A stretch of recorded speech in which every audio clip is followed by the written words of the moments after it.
Alright, ladies and gentlemen, so we are back once again. We're doing a lot of videos. I apologize for my room and everything. It's been a long day. I'm just trying to get this video out because I'm trying to lose, the relevancy of the topic. I'm trying to get it out quick. So, today we're talking about UFC 309 breakdown and what happened. It was a great event, not very disappointing. Most of it was exactly what we thought would happen, pretty much all of it. The other thing I was bummed out about is seeing Chris Weidman's fight getting canceled. Jim Miller, let's start with that. Jim Miller jumped the Gilly. I think it was first round. He got too greedy. I think it was Damon, and right there jumped the Gilly and pulled it, got it tight, and Jim Miller wins it again. I don't know who isn't a Jim Miller fan. All the MMA community loves Jim Miller. And then Bo Nickal, the next notable fight, I guess. That fight was it was all right. It was pretty boring for the most part, but I can't say I'm surprised. Bo Nickal is pretty green in the sport, and he's only been striking for 2 years. Paul Craig, I think people were surprised Bo didn't take him down, but I honestly don't think Bo wanted to get on the ground with him because Paul Craig is so skilled in jiu-jitsu. And so I just think Bo was trying to keep it stand-up because he knew Paul was slow standing. He's slow and not a very experienced stand-up, even though Bo's only been striking for 2 years. I think he knew he had the edge and he could win by points, and that's what he did. So it's a pretty boring fight, but at least Bo's still undefeated, and I wasn't very surprised by it. Michael Chandler, Charles Oliveira. That fight was super entertaining, but it wasn't anything we didn't expect. Michael Chandler in that first or second round was literally sprinting out of there to throw up the picture because Oliveira caught him, and I think he said something right after that was a good one. But that fight was exactly what we thought. Well, I thought Chandler might have a little bit more better takedown defense or a little bit more stand-up until he did in the fifth round, but Oliveira got him to the ground. Got him a couple submissions, but Chandler got out of him. He was in a pretty bad spot, but Chandler's he's a dog, so he stayed alive and made it happen. That's just Chandler's gas tank is crazy, and Michael Chandler finds a way. He's just I don't know. Everybody loves Charles Oliveira and everybody loves Michael Chandler, so it was a good fight. But Oliveira controlled the fight, obviously, the first 4 rounds, and then the 5th round, Michael Chandler was staying up. He defended a takedown, I believe, and then he caught Charles Oliveira bad. He got caught. Oliveira went up against the fence, and Michael took him down, started beating him. It looked like it might be over, and then I don't know if he meant to do this or if Charles had control. I couldn't quite tell, but he was on the ground for way too long, and he ran out of time. He didn't have enough time to finish the fight. I don't know what he was trying to do. If he was just trying to stay ground and pounding, or I couldn't tell if Oliveira had him had him controlled and he couldn't get back up. I don't think that was the case. I think Chandler just kind of shot himself in the foot and didn't get back up because he gave Oliveira some time to recover. And then Oliveira took him down again. He got back up with no time left, and then he did just literally, it's so entertaining. He picked him up with Oliveira, just went on the back, some WWE move, got up again, holding him. Just shows you how strong Michael Chandler is. Just goes down, wants to use all that energy, gets back up. Oliveira's still around him, choking him, body triangle, and then Michael Chandler just goes back, does it one more time, and then it was a great fight for the fans. Everybody loved it. Michael Chandler and Oliveira loved it. We'll see what happens with him.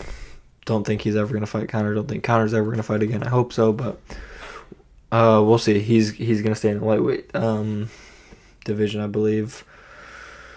We'll go from there. We'll see what happens with Oliveira. I think he's the runner-up. He's the rightful, person to get the title shot of Sarukian and Islam, which I think is the fight's going to be made. That is the fight to make because Sarukian beat Oliveira. So the winner of that, Charles needs to face. He needs to get the title shot. All right, main event time between Jon Jones and Stipe. Initial thoughts. Jon looked. I think he was processing a lot, downloading a lot of data, for Stipe to figure him out. Originally, Stipe looked pretty pretty quick with his hands, and then once John started hitting him with those body shots and started breaking him down, he got quite a bit slower, and John's jab was just so disruptive. Stipe couldn't get that close to him. Everybody knows John reach is a big thing. I mean, let's be honest, Stipe came out of retirement. Alright guys, so actually, my video went out on my SD card in my camera, and I catch it later in the video, and I thought I caught it right when it went out. I do have more video coming, it's on my iPhone, but I thought I caught the video in time on my camera to get it back, but I guess I didn't. It's about 2 minutes, so I'm just going to put some pictures up because I filmed this whole video and I'm not going to redo it, but I'm just going to put some pictures up while I'm talking and while the screen's black, so I'm going to continue the video, and then it will go back to video at some point. The last like 2 or 3 minutes of the video, you'll have video again on my iPhone. It might drop a little bit in quality, but I guess I didn't catch it when I thought I did. Anyway. Retirement for this fight. He was here for the check. I think everybody knew that, but he was just trying to sell the fight.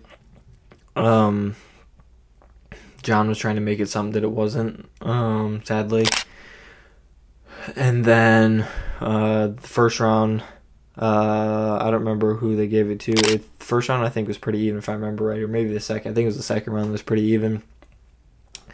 John just looked like his reaction time was pretty slow.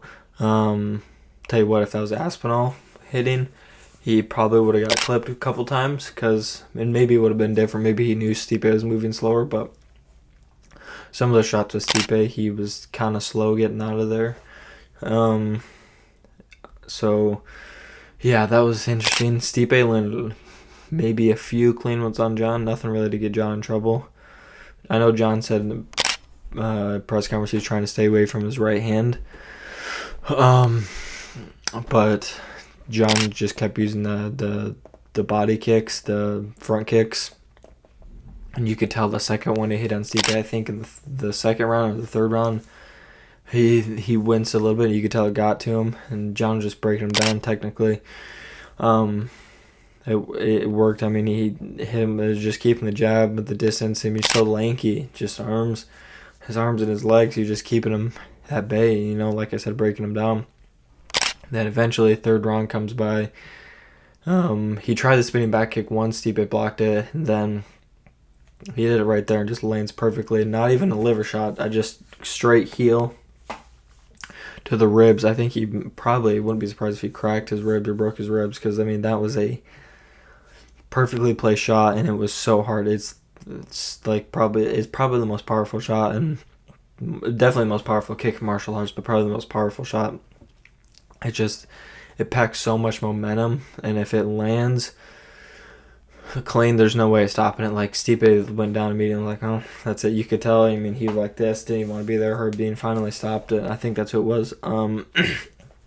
John won it, hit the Trump dance. It was a good fight for John.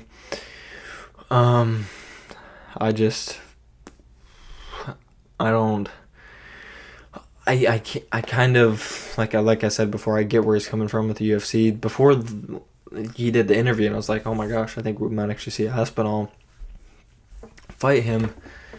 He said, we might get you guys what you want, and then it was just for a show, and then we heard him in the press conference, and he's like, nah, I need to be paid way too much money, to where if I lose, it's not going to matter. So Danny said he'll be compensated very well, and that is the next fight to make. It would be the biggest heavyweight fight of all time, so we'll see if it actually happens.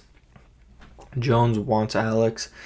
Dana said he won't have that fight. If anything, he'll have to fight Aspinall and Pereira first, and then Pereira last, which is, I think, the best way for his career.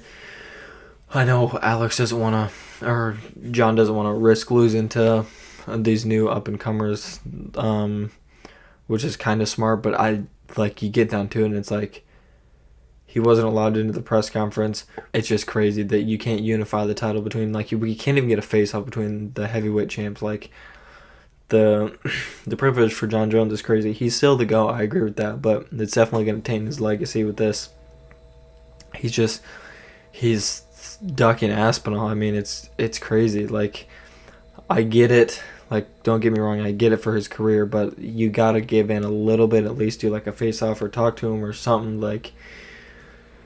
It's just, I don't know. We'll see. Alrighty, so a little different view now. my camera shutter just turned off on my camera, so that means I'm out of storage. So that's great. So sorry, I'm almost done. Basically, I was just talking about how we can't get a face off with John and Aspinall. I'm filming with my phone now, like I said, so it's gonna be a little different quality and stuff. Sorry about that, but the video's almost done. So yeah, I just think John and Aspinall need to get it done. Dana needs to give him money, hopefully with Turkey, and Riyadh season. They have all the money. Let's hope Dana talks to him and they get it done, because everybody wants to see this. Like I keep saying, it makes sense for John, but you just being the GOAT, and like you can't just like duck him this much. At least like talk about it a little bit, because in the press conference he seemed like not even open to it. He said it has to be so much money and stuff like that. He wants to fight Alex, and Dana made it clear that he's not going to fight Alex. So unless he goes through Aspinall first, which is the only option. Like Aspinall had to defend his interim title. Like that just doesn't make sense. And I get it was because of a torn pec, but like Stipe looks good on his resume, but Stipe did not look good, let's be honest. And yeah, he needs to fight Aspinall. That's what needs to happen, or he's going to retire, and I could very well see him retiring. But yeah, I think that's about it. Let me know your guys' thoughts on what should happen with John Jones and Aspinall. I want to hear your thoughts. Yeah, I think that's about it for me, guys. I've been grinding for these last 4 videos to put them out, so please give me some feedback on what I could do better, what's going good, what I should keep doing. Yep. And sorry again about the camera quality or dropping down, because my camera died, or my storage is full, so I gotta wipe the SD card. But yep, this is it for the phone. Anyway, thanks for watching.